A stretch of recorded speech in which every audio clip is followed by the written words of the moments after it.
what is the best attack strategy at Town Hall 9? What should you be using in the meta to make sure you can get the 3 stars as easy as possible? Let's show you in today's video.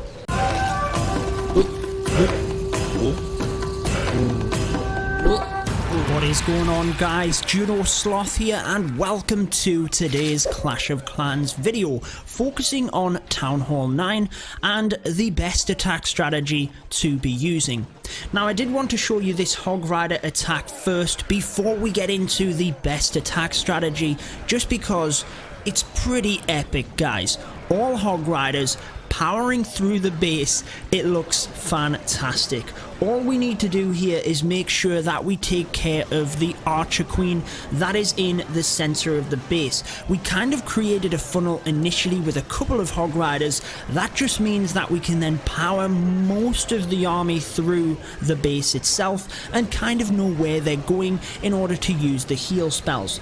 The skeleton spells is going to be how to take out the Queen, and just check it out. Town Hall 9, maxed base, powered with Hog Riders. Queen on one side, King on the other, helped with the funnel a little bit and taking out trash buildings, but didn't really help with anything else.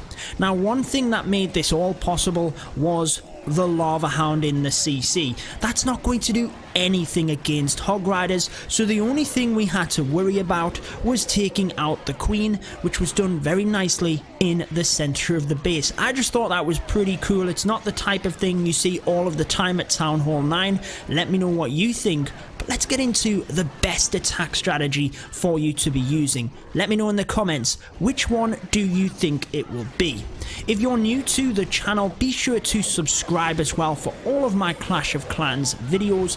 Hit the notification bell because you will then be notified when any of my videos or any of my live streams do go ahead. Let's skip through the rest of this very quickly. As the Lava Hound gets popped, the base is already done. It is too late. Right.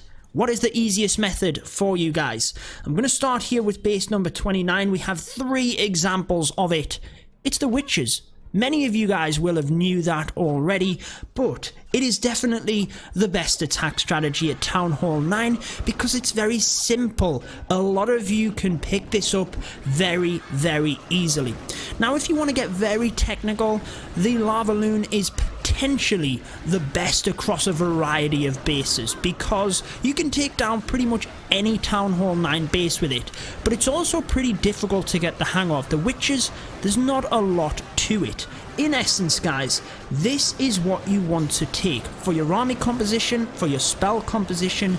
Get the funnel made initially. You start out at either side of the base, some witches on one side and the other. They will create the funnel for you, and notice how the bowlers were delayed massively.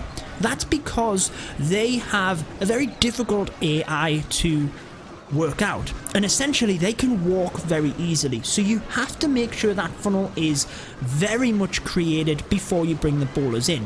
Now, the idea is that you will have witches moving around either side of the base, and you have your heavier kill squad coming through the middle. That is your heroes, your bowlers, and just a couple of witches to help out. A lot of you will be saying, well, we don't have bowlers in the CC.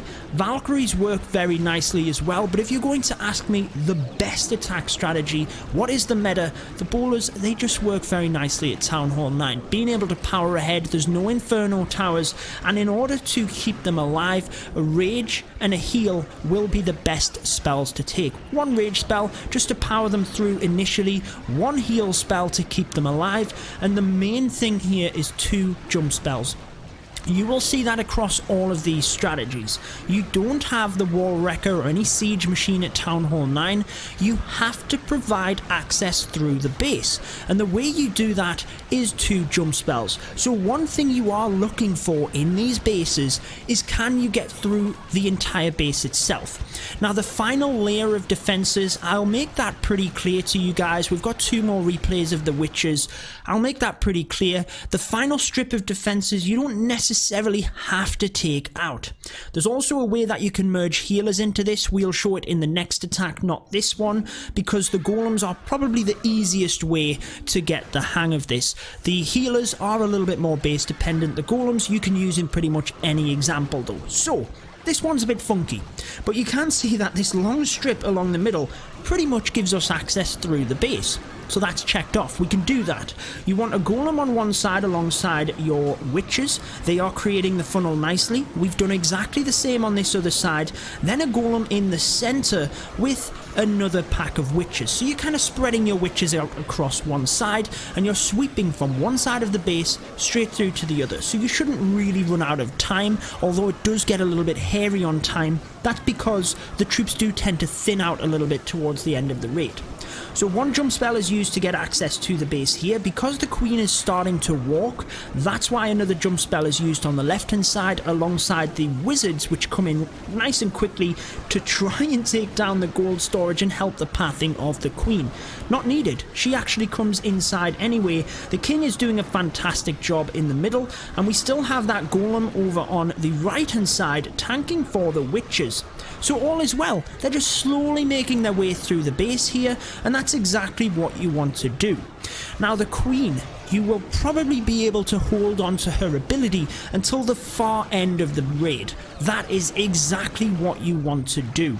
You don't want to use that ability early on, because as you can see, this is what most witch attacks will look like.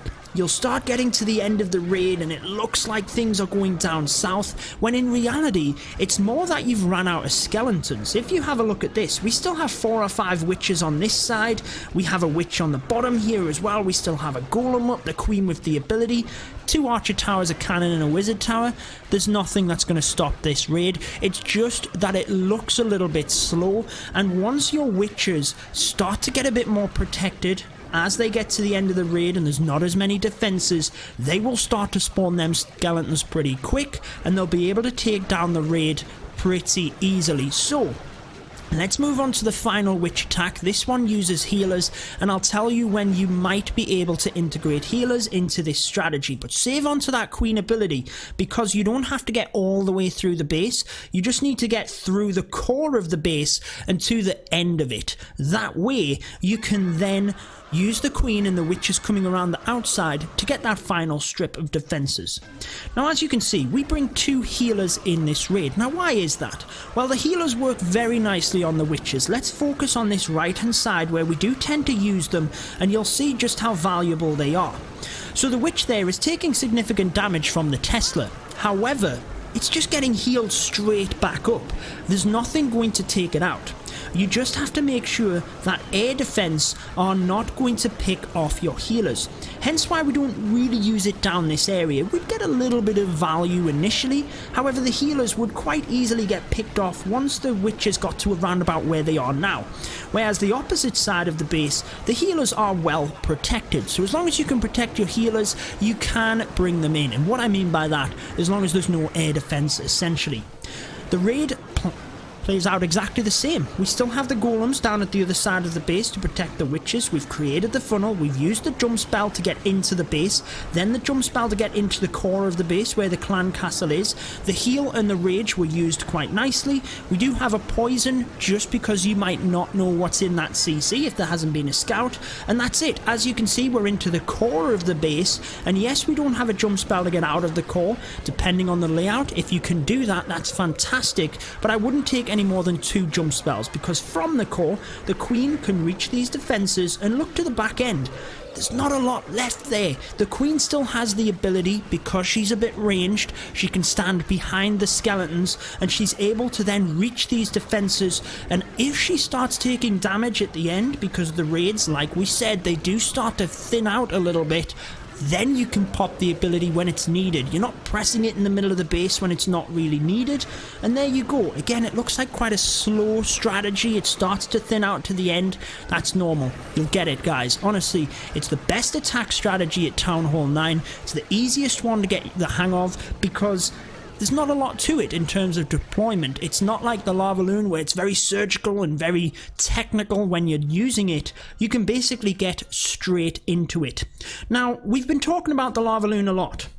Let's show you one more attack, and I think I forgot to even mention that all of these attacks I normally do whenever I do these kind of recap videos, they're from White Temple. If you want to join them, guys, make sure to check my Discord. You'll also be able to chat with me if you join my Discord. It's in the link within the description. There's a link, and you can find out how to join White Temple from there.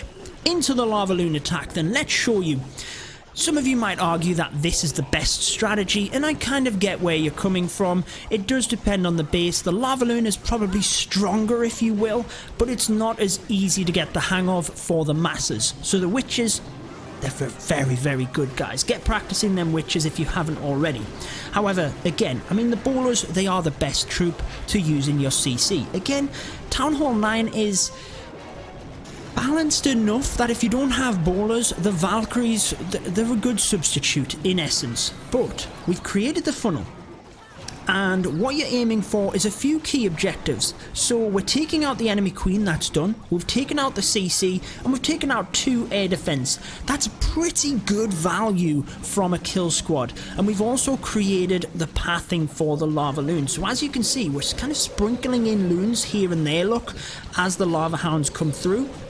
Then we're having to use the spells, and it's quite technical in the sense that you need to know what the lava hounds are tanking, you need to know the pathing of the loons, and although it's very strong, it is harder to get the hang of. If you want to get very good at the game and really increase your skill level up, once you've got the witches down and you have kind of a solid strategy for if you're in them tight wars and you need to just pull out the 3 stars, start practicing the LavaLoon, because the witches don't really transition you very well. They do into Town Hall 10 a little bit, but after that it's not as good, whereas LavaLoon, you can power through Town Hall 10, 11, Town Hall 12, you'll be able to use it. I would definitely recommend practicing it as a strategy. So there you are, I've actually showed you probably the top 3 best Town Hall 9 attacks: the Hog Riders, the LavaLoon, and the Witches. But in my opinion, the best is most definitely the Witches. Let me know down in the comments. Be sure to leave a like if you've enjoyed this one. Be sure to subscribe if you haven't already by clicking the button right there. That is going to wrap it up for this one though, guys. Until next time, peace out.